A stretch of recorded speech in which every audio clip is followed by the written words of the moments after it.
Hey everyone, welcome back to the channel and the layout update for April. If you want to follow along, hit the subscribe button and the little bell icon to be notified when I post future videos.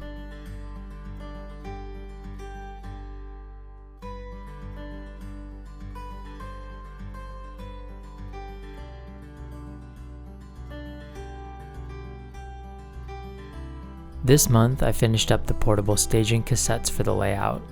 They're wired up and working wonderfully. I had issues with smaller switchers stalling out over the frogs at slower speeds, so I picked up some Tam Valley mono frog juicers, and that seemed to help with the powering and polarity. I don't believe I mentioned it in the last update, but each staging cassette is 3 feet long and 4 inches wide, which allows for each track to comfortably hold 8 40-foot cars, 6 50-foot cars, and a decent combination of both. Here's how the cassettes will be set up for each operating session. The base supports were originally designed without the square plywood support at the bottom, but proved to be too wobbly, and once they were added seemed to fix the problem. Each cassette has a pocket on the back end which accepts the supports and keeps them from moving. Both cassettes are lined up with the end of the modules and locked into place with 2 barrel bolt locks. I wanted a simple solution for powering each cassette, so I used these little adapters I found on Amazon. The link for those is below if you want to give something like this a try.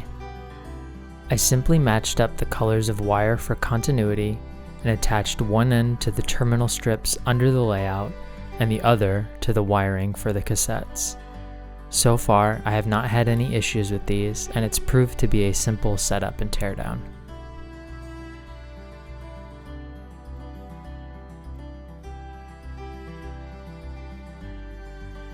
Because I planned to scenic the cassettes and use them for photography, I wanted some variation in one of the Spurs. So I used a technique that I picked up from Doug Fiscali of Foscale Models on how to model rundown spurs and sidings.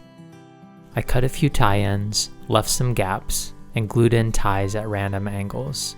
I think it'll be a nice effect once they're painted and weathered up.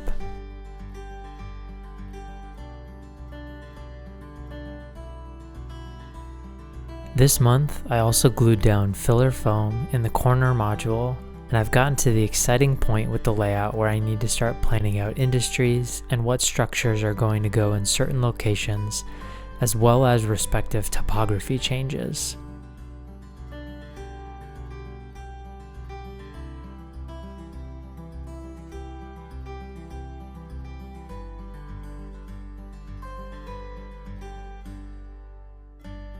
This could change, but here's my first draft of what things could potentially look like. The kit I'm leaning towards using up at the front right of the layout is the Walthers Water Street Terminal. The white paper will be a brick street and will butt right up against the seawall that will eventually live right here. I think it could provide for a cool little scene when it's finished and would have plenty of operational interest as well.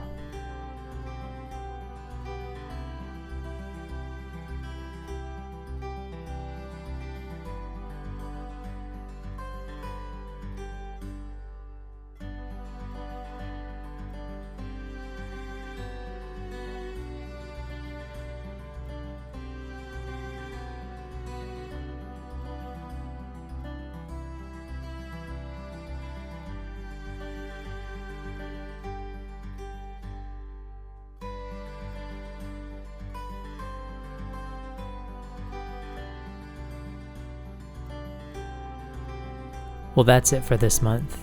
Thank you to everyone who has subscribed and to everyone tracking along with the layout. Stay safe and healthy. We'll see you next time.